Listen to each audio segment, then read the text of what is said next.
Adelante y bienvenidos a este especial del Día de la Mujer del Equilibrio del Puente.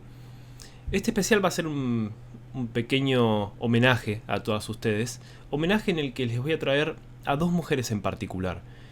Dos mujeres que las separa el espacio y el tiempo, pero que tienen en común algo, por lo menos para mí, muy particular.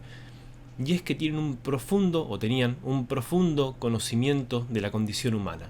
Dos mujeres sumamente inteligentes, dos mujeres sumamente adelantadas a su tiempo y que espero que sepan apreciarlas tanto como yo, que desde acá mi admiración para ellas dos.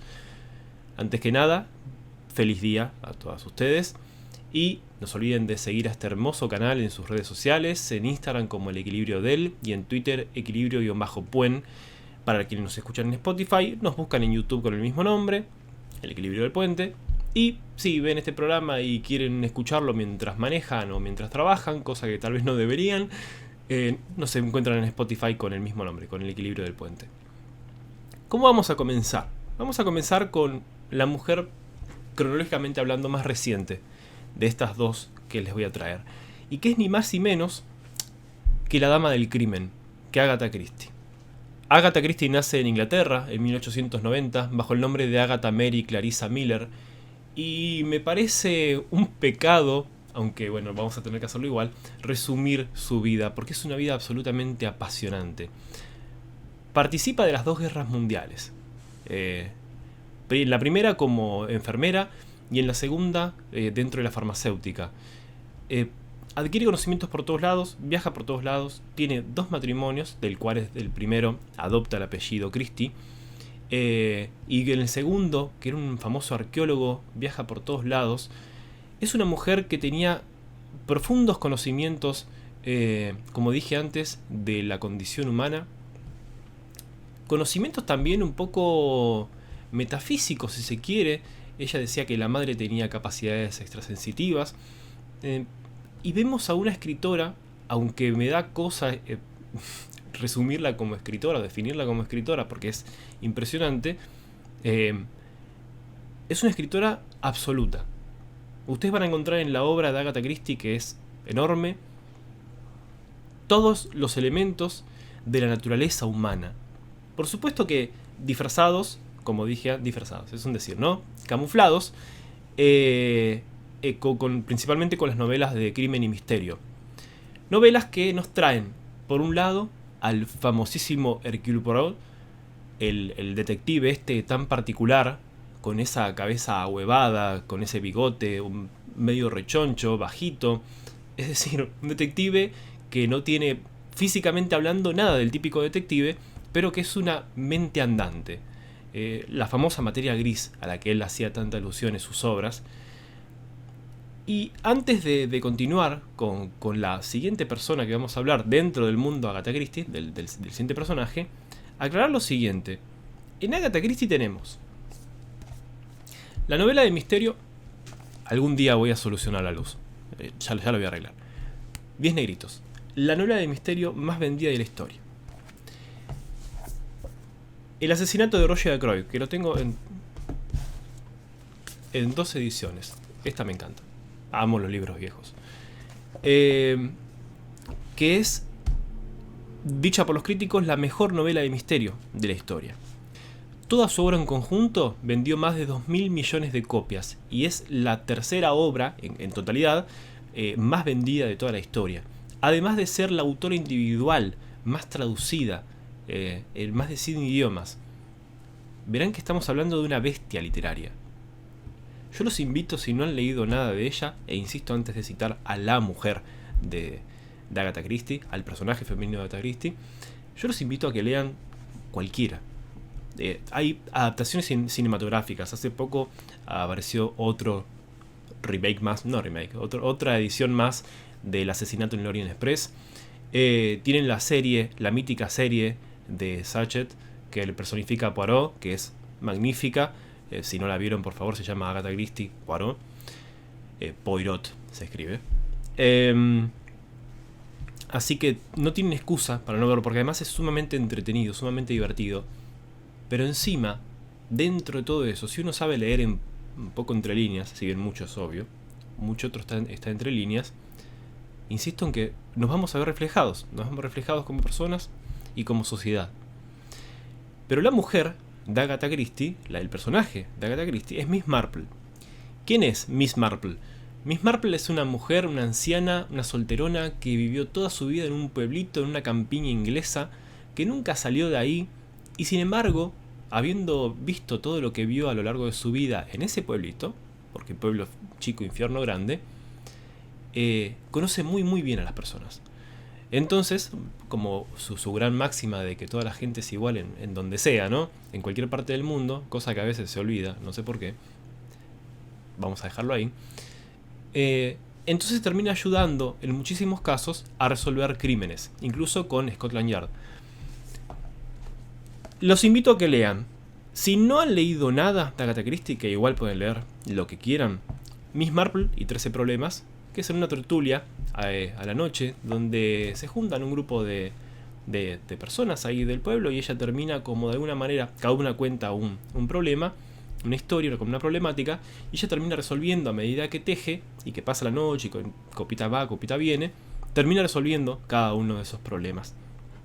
Y si no, yo creo que esta es la primera obra en la que aparece completa. Aparecía en algunos cortitos, en algunas ediciones cortas publicadas en revistas, que es esta, la edición, la que después lo rejunta, pero Muerte en la Vicaría es la novela tal que aparece ella, y que es fabulosa. Así que no tienen excusa para obviar y no haber leído, visto películas, visto la serie o las series de esta maravillosísima mujer, con una vida extraordinaria, dicho sea de paso. Está desaparecida 11 días. Bueno, no los quiero abrumar con todo esto, pretendo que sea un video más bien corto, pero por favor, Agatha Christie, siempre Agatha Christie. Para hablar de la siguiente mujer tenemos que viajar 250, 300 años en el pasado, y no solamente viajar en el pasado, sino que movernos en la ubicación, porque nos vamos a ir a lo que actualmente es México para hablar, cómo no, de Sor Juana Inés de la Cruz. Sor Juana Inés de la Cruz, con el nombre de nacimiento Juana Inés de Asbaje Ramírez de Santillana, nace en lo que en ese momento era el Virreinato de Nueva España. No se sabe muy bien si en 1648 o en 1651, hay una discrepancia, pero vamos a redondear con 1650 si quieren. Ella se cría en una finca de su abuelo, y ya desde muy chica, por lo menos todo esto vamos a hablar como que cuenta la historia, ¿no? Desde muy chica aprende a leer a los 3 años. Algunos dicen que con la tutora de las hermanas, otras con la hermana mayor. Lo cierto es que desde chica descubre, también por la biblioteca de su abuelo, una pasión por la lectura. Además, en esa biblioteca ella empieza a cultivarse con todos los clásicos griegos, romanos, con toda la teología de ese momento. Es decir, lee todo lo que una persona, entre muchas comillas, culta, leía en esa época y tenía que saber. Insisto que estamos hablando del siglo XVII, en pleno virreinato de la Nueva España. Una de las cosas que también se dicen es que intentó convencer a la madre de chica para ingresar a la universidad. Recuerden que solamente ingresaban los hombres, disfrazada de hombre. O sea, fíjense hasta qué punto. Y que, supuestamente, por cada lección que ella no aprendía correctamente, se cortaba el pelo, porque decía que de nada servía tener belleza acá arriba si no había ideas. Ya con este preámbulo podemos ver al tipo de mujer a la que nos enfrentamos, a la clase de mujer. Miren si no va a suscitar admiración. Pero bueno, vamos para adelante. Más o menos a los 13 años, ella ingresa, se va a vivir antes a la Ciudad de México. Más o menos a los 3 años se la presenta a la corte, quien estaba como virrey en ese momento, Antonio Sebastián de Toledo, y cuya virreina, Leonor de Carreto, va a ser su principal mecenas. Entonces tenemos a una chica muy muy joven, pero terriblemente inteligente, dentro del núcleo cultural más grande del virreinato en ese momento. Por la corte de los virreyes pasaban filósofos, sabios de todo tipo, literatos, y ella se empieza a criar como dama de compañía de la virreina dentro de ese círculo. También cuenta la leyenda, que el mismo virrey le pone a 40 personas, a 40 eruditos en diferentes ramas para evaluarla de alguna manera, y ella pasa absolutamente todas las pruebas con una excelencia desmesurada. Entonces, en ese lugar, no solamente puede seguir estudiando, sino que puede seguir escribiendo sus obras que había arrancado ya con 8 años, y ampliando su campo de conocimiento por todos lados. No solamente en la misma teología, recordemos que todavía no es Sor Juana, por ahora es Juana Inés, pero tiene investigaciones incluso de música, de ciencia, una mente terrible, increíble. Después, un par de años después, se dice que, por unas fuentes dicen que por pedido de un padre que le dice, bueno, si vos no te querés casar, porque ella había dicho que no tenía intenciones de casarse, si no te querés casar, metete en una orden religiosa. También tenemos que entender el momento, la época en la que hablamos, pero también se habla de un desengaño amoroso, un desencanto amoroso, en donde ella no sale bien parada. La cuestión es que ella ingresa primero en las Carmelitas, pero era un entorno muy rígido, entonces no le sienta bien y se enferma. Y después se pasa a la Orden de San Jerónimo, donde era muchísimo menos estricto, donde tenía un sitio para ella misma, donde tenía hasta sirvientas. Entonces podía seguir estudiando, seguir escribiendo, recibir visitas inclusive las de la virreina, celebrar tertulias, mantener esa vida que ella quería mantener. Y de hecho sus escritos, que muchas veces, casi todas según ella eran por encargo, seguían siendo de temas totalmente mundanos, no sin demostrar, insisto, un profundo conocimiento de la mente humana y de la condición humana, que es lo que hace tan llamativa a esta mujer. Incluso con tratados de teología, enfrentándose a pensamientos de ese momento, abogando por el derecho de la mujer a estudiar. En ese momento estudiaban solamente los hombres. Muchos hombres estaban en contra de ella, porque era casi un sacrilegio que una mujer fuera tan erudita y estudiara tanto y se metiera tanto en el conocimiento. Pero también podemos ver que incluso el mismo virrey apoyaba todo esto. Entonces estaba como en el medio, en una época totalmente revoltosa, totalmente convulsa para la mujer y para ese papel de la mujer. Incluso en sus obras se ve a la figura femenina como personajes fuertes, centrales, que son inteligentes, que resuelven sus problemas, que salen adelante más allá de la situación de la sociedad en ese momento.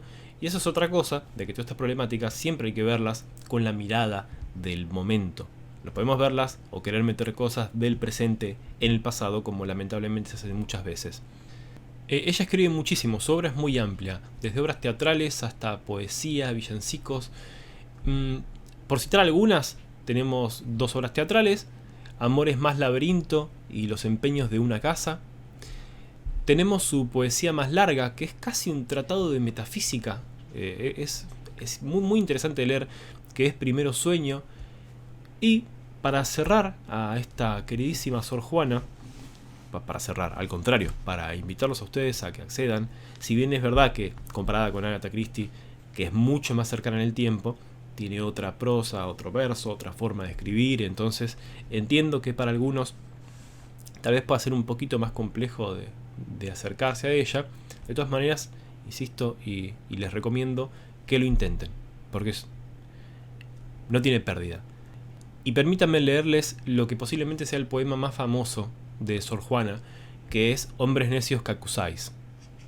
Hombres necios que acusáis a la mujer sin razón, sin ver que sois la ocasión de lo mismo que culpáis.